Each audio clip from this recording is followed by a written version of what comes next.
위르겐 클린스만 감독이 이끄는 축구대표팀은 16일 저녁 8시 서울 월드컵 경기장에서 싱가포르를 상대로 2026 북중미 월드컵 아시아 지역 2차 예선을 치릅니다. 이후 21일에는 중국 선전에서 중국 대표팀을 상대합니다. 소집 후 기자회견에서 클린스만 감독의 발언에 화제가 되고 있는데요. 클린스만은 싱가포르와 중국 모두 쉽지 않은 상대다. 경기 결과를 봐도 알겠지만 방심은 모른다. 바이에른 뮌헨이 3부팀에 탈락하기도 하더라. 앞으로 다가오는 두 번의 10월 A매치 역시 쉽지 않을 것이다. 방심하지 않겠다고 다짐했습니다. 최근 외근 논란에 대해서는 대한축구협회와 아무런 오해는 없었다. 모두 합의하고 내가 한국에 부임했던 것이다. 난 대표팀 감독이지 국내 감독이 아니다. 내가 일하는 방식이 변하면 내가 아니다. 협회와 이야기할 때 협의가 끝났기 때문에 전혀 오해가 없었다라고 선을 그었습니다.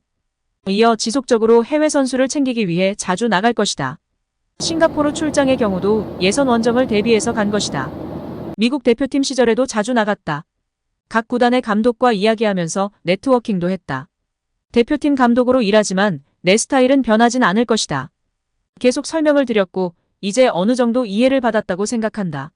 한국 축구를 위해 최선의 노력을 다하겠다. 이동 시간은 많지만 내가 감당할 부분이다. 내 일하는 스타일은 변하지 않을 것이다라고 강조하며 끝까지 일관된 태도를 보이고 있습니다. 이어 클린스만 감독은 전술적 색채에 관해서도 발언했는데요. 나는 어느 분야에서나 흐름을 따라 붙어서 체크하는 것이 중요하다고 생각한다. 피파 기술위원으로 일하면서 많은 지도자들을 보고 배웠다. 축구의 전술은 아무래도 챔피언스리그에서 많이 나타난다. 특히 8강전부터 전술 대결을 보면서 많이 배울 수 있다. 나는 운이 좋게 그 감독들하고 친하기 때문에 더 많은 이야기를 나눌 수 있었다. 이런 트렌드나 흐름에 뒤지지 않고 배우고 공부할 수 있다고 발언했습니다. 이 부분은 참 기가 차고 웃음이 납니다. 100번 양보해서 클린스만은 선수에게 자유를 부여하며 선수 관리를 잘하는 감독이라 할 수 있는 전술적으로 뛰어난 감독이 아닌데요. 이는 전문가부터 일반 축구팬까지 심지어 대표팀 내 선수들도 알고 있는 사실입니다. 이전에 조규성 선수가 대표팀 관련 인터뷰를 하면서 클린스만 감독의 장점으로 전술적 역량이 뛰어나지 않으나 선수들에게 자유를 부여하며 편안하게 해줘서 좋은 기량을 발휘할 수 있게 해준다고 발언했었습니다. 공격 축구를 추구하는 클린스만 감독은 감독으로 어린 선수 개개인의 능력을 살리는 것이 중요하다고 본다. 개인 기량의 성장을 돕겠다라면서 이강인만 해도 6개월 전과 지금이 천지 차이다. 거기다 명문 클럽 파리 생제르맹에서 꾸준히 뛰는 것이 더 고무적이라고 밝혔습니다. 클린스만 감독은 여기에 다른 공격진도 좋다. 황희찬과 손흥민 역시 잘하고 있다. 여기에 내 친정팀에서 뛰고 있는 정우영 역시 잘하고 있다라면서 아마 내 부임 이후 최고의 경기가 콜롬비아전이라고 생각한다. 그런 축구를 계속 보여주도록 하겠다고 선언했습니다. 어느 대표팀이나 한 대회가 끝나고 다음 대회를 준비할 때 4년 동안 많은 준비를 해야 한다. 어린 선수들이 어떻게 성장하고 노장들이 은퇴하고 이런 순환이 이루어진다. 이런 선수 중에서 자리를 잡게 도와야 한다라고 발언했습니다. 이어 여기에 팀의 중추 손흥민이나 김민재, 이강인이 B클럽서 뛰다 보니 대표팀에 대한 기대가 커지고 있다. 자연스럽게 아시안컵에 대한 기대치가 높은 것도 이해한다. 우리는 아시안컵서 목표는 무조건 우승을 설정해야 한다. 다른 팀들도 좋지만 우리는 우승이라는 목표를 설정하고 동기부여가 될 것이다. 다가오는 11월 월드컵 예선부터 진지하게 대비하겠다라고 덧붙였습니다. 약팀과 맞대결에 대해 클린스만 감독은 수비적으로 나서는 약체팀 상대로 기다리면 안 된다. 베트남전서도 빠르게 골을 넣었으면 결과가 달랐다. 기회는 무조건 살려야 한다.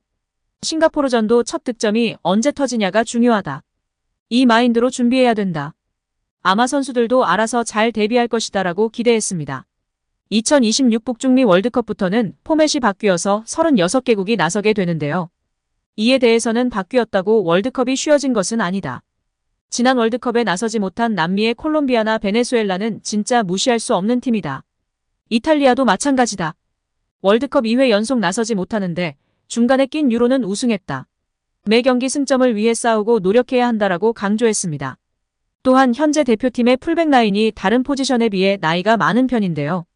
이에 대해선 지난 월드컵서 한국을 잘 지켜봤다. 여러 어린 선수들을 살펴보고 있다.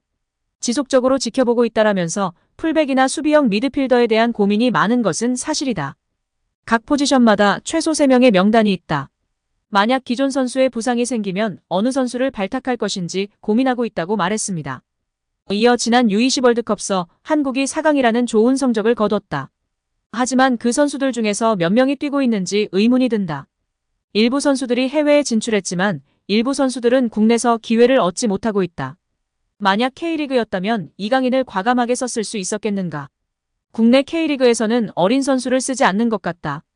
어린 선수들을 지켜보고 있다고 덧붙이며 K리그가 어린 선수들을 잘 중용하지 않아 어린 풀백 찾기가 힘들다고 핑계를 댔습니다. 이어 일부 포지션은 무조건 K리그 선수를 뽑아야 되는 것은 맞다. 어린 선수를 발탁하려고 한다. 나도 K리그를 보고 차두리 코치가 이 경기를 자주 커버하고 있다. 선수들을 디테일하게 지켜보려고 노력하고 있다라면서 해외의 거점센터는 내 아이디어지만 선수들을 위한 행정이나 의료 지원을 위한 부서가 있으면 도움이 될 것이라고 본다. 아시안컵이 메인이기 때문에 끝나고 나서 진지하게 이야기해보겠다고 말했습니다. 이어 클린스만 감독은 선수들의 동기부여에 대해서 나도 토트넘의 엔지 포스테코글루 감독을 좋아한다. 선수들의 성장 배경이 중요하다. 선수들과 나 이 팀의 일원이 모두 주인의식을 가지고 나서야 한다.